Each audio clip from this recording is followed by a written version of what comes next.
धर्मेंद्र प्रधान जी तो झांकी हैं, नितिन गडकरी जी अभी बाकी हैं। राजनीतिक टिप्पणीकार तहसीन पूनावाला के इस एक्स पोस्ट ने सोशल मीडिया पर एक नई बहस छेड़ दी है। इस पोस्ट के वायरल होते ही हजारों लोगों ने सवाल उठाना शुरू कर दिया कि क्या शिक्षा मंत्री धर्मेंद्र प्रधान के इस्तीफे के बाद अगला नंबर सड़क परिवहन मंत्री नितिन गडकरी और पेट्रोलियम मंत्री हरदीप सिंह पुरी का हो सकता है। एक यूजर ने तहसीन पूनावाला के पोस्ट को रिपोस्ट करते हुए लिखा कि हमें शायद नए ट्रांसपोर्ट मिनिस्टर की भी ज़रूरत है। इतनी टैक्स और टोल देने के बावजूद नई सड़कें और फ्लाईओवर ताश के पत्तों की तरह गिर रहे हैं। गडकरी जी, सड़कों के साथ साथ एथेनॉल पर भी दोबारा विचार कर लीजिए। यही पोस्ट इस समय सोशल मीडिया पर तेजी से शेयर हो रही है। इसके साथ हैशटैग एथेनॉल जैसे हैशटैग भी फिर से ट्रेंड करने लगे हैं। जय हिंद, जय भारत। धर्मेंद्र प्रधान जी तो झांकी है, हरदीप पुरी और गडकरी जी बाकी है। और इसीलिए 31 जुलाई को गाड़ी मार्च, गांधी मार्च, इंडिया गेट से लेकर पार्लियामेंट स्ट्रीट तक, क्योंकि हमारी गाड़ी हमारा अधिकार, राइट टू फ्यूल के लिए हम खड़े हो गए।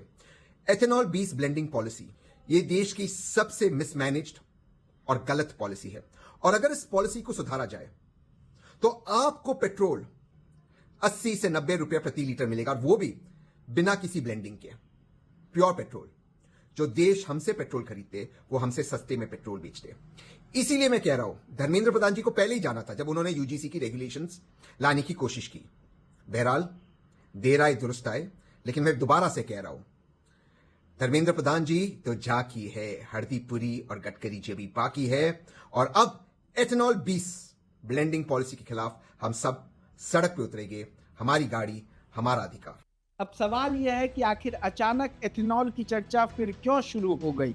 इसका जवाब पिछले कुछ महीनों की घटनाओं में छिपा है।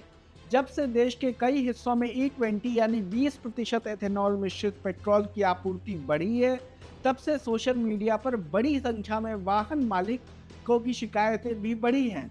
कोई कह रहा है कि उसकी बाइक का माइलेज पहले से कम हो गया है, कोई दावा कर रहा है कि इंजन की नॉकिंग में समस्या आने लगी है। कई लोग यह भी कह रहे हैं कि पुराने वाहनों में पिकअप कम हो गया है और मेंटेनेंस का खर्च बढ़ गया है।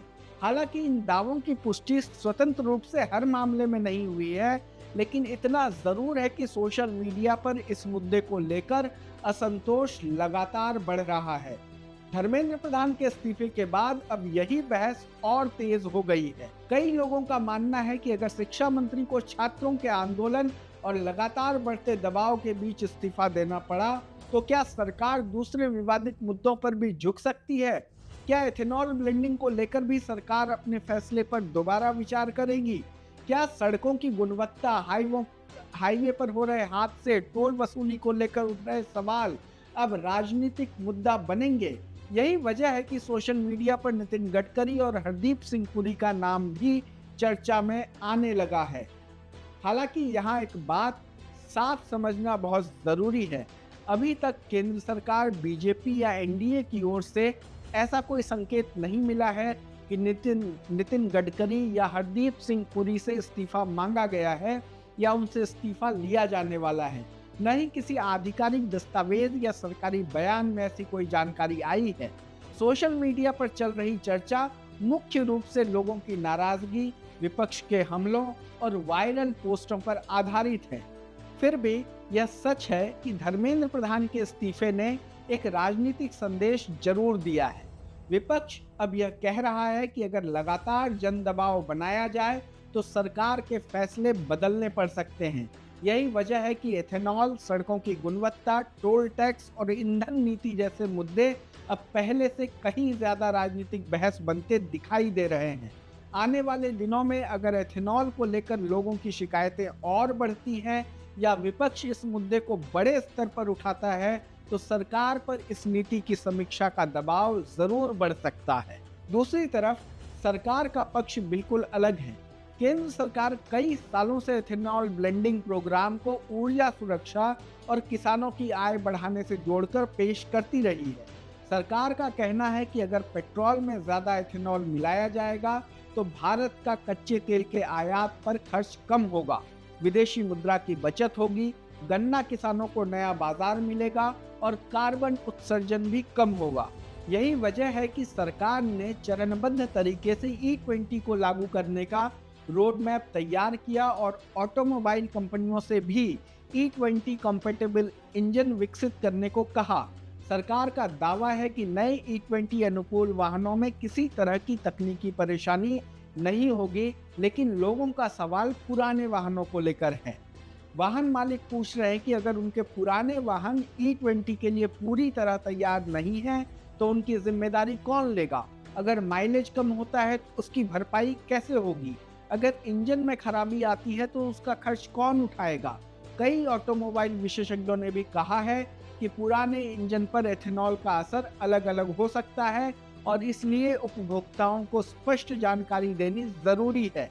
इसी वजह से सोशल मीडिया पर लगातार यह मांग उठती रही है कि सरकार एथेनॉल नीति की एक बार फिर समीक्षा करे और पुराने वाहनों के लिए स्पष्ट रोड मैप जारी करे।